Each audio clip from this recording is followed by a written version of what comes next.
Hey, this is Dave Ing. I wanted to show you the 2003 to 2008 Subaru Forester trunk latch today.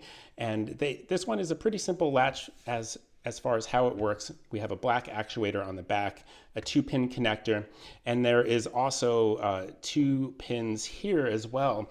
And this 2-pin connector tells the dash and the cabin lights that the latch is in the open position. It will have continuity when the latch is open. And this one is a little bit tricky when you go to remove this clip from your car and when you uninstall it to put in a new latch.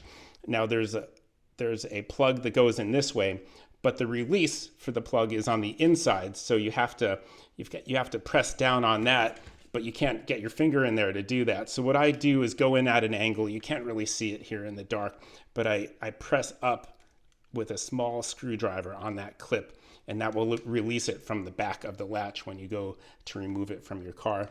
As far as bench testing goes, the power runs both directions here to lock and unlock the latch.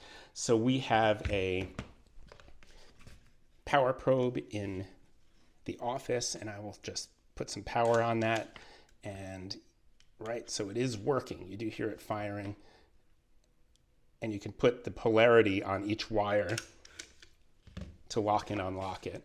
And then I just usually check that it locks. And so there's 2 different part numbers here for these. I will have links to eBay, the OEM part numbers in the description, and I hope that helps. We'll see you next time.